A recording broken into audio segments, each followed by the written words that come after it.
और वहीं छत्तीसगढ़ में नक्सलियों की मांद में घुसकर 31 माओवादियों के मौत के घाट उतारने वाले जवानों की हर तरफ तारीफ हो रही है। रविवार को छत्तीसगढ़ के गृह मंत्री विजय शर्मा, मंत्री केदार कश्यप और मंत्री रामविचार नेताम ने दंतेवाड़ा में 31 नक्सलियों को एनकाउंटर में मार गिराने वाले जवानों से मुलाकात की और उनका हौसला अफजाई किया।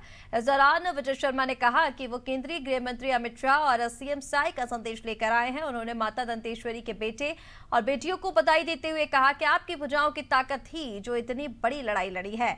आप पर पूरा देश अभिमान कर रहा है। कुछ ही महीनों में आपने पूरा पासा पलट दिया है। आपके अद्भुत पराक्रम और शौर्य से बस्तर में सुख शांति फिर से लौटेगी। इस अभियान से आपने देश और दुनिया की सोच बदली है और मां दंतेश्वरी की कृपा, इस भीषण मुठभेड़ में किसी भी जवान को कोई हानि नहीं हुई। बस्तर हमेशा शांति का टापू रहा है, लेकिन कुछ लोगों के कारण यहाँ की शांति भंग हुई है।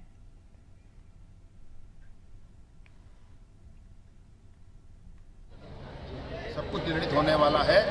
सिर्फ आग्रह ये है, सिर्फ निवेदन ये है कि बस्तर के जवान जिनको किसी तरीके से 14-13 साल की उम्र में ले जाकर बंदूक हाथ में देकर जंगलों में घुमाया गया, उनसे घटनाएं करवाई गई और आज वो उनके मन में चिंता होगी कि हमको क्या करना चाहिए, हमारे साथ क्या होगा।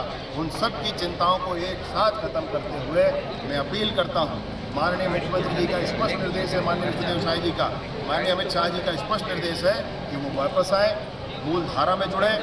उनके पुनर्वास की पूरी व्यवस्था सरकार के माध्यम से होगी और जो लोग नेता बने हुए हैं बाहर के लोग यहाँ पर नक्सलवाद के विषय पर, उनके बच्चे कैसे अमेरिका में पढ़ते हैं, ये बात तो समझने का विषय है। सबको ये बात समझ में आती है। बस्तर में आकर के बस्तर के गांव तक स्कूल, अस्पताल, बिजली, पानी, सड़क न पहुँचे, इस बात को करने वाले लोग खुद कैसे सुखभोगी हैं, खुद कैसे दूसरे स्थानों पर हैं, इस बात को भी तो स्पष्ट होना चाहिए। ये सरकार की दृढ़ इच्छा शक्ति के कारण से ये संभव है।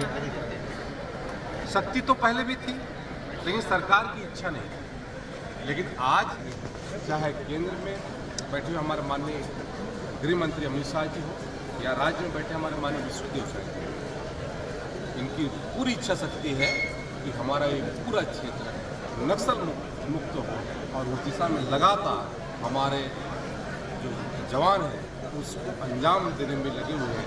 हम उनको बधाई देते हैं, पूरे पुलिस के हमारे जवानों को, पूरे पुलिस प्रशासन को बधाई देते हैं और आने वाले समय में हमारे उन सुदूर वनांचल क्षेत्रों में वो शिक्षा, स्वास्थ्य, नेट कनेक्टिविटी, रोड कनेक्टिविटी, ये सारी की सारी सुविधाएँ हमारे भारतीय जनता पार्टी की सरकार वहाँ तक पहुँचाए। माननीय विष्णुदेव साई जी के नेतृत्व में हमारी सरकार बनी और माननीय हमारे विजय शर्मा जी,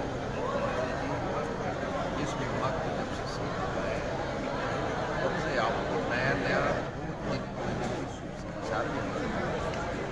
अरे कैसे हो हमारा देश का यशस्वी प्रधानमंत्री और माननीय हमारे देश के गृह उनका संकल्प 2026 तक पूरे बस्तर शांत और सुरक्षित बनाने, नक्सल मुक्त करने का वचन उस दिशा में लगातार सफलता।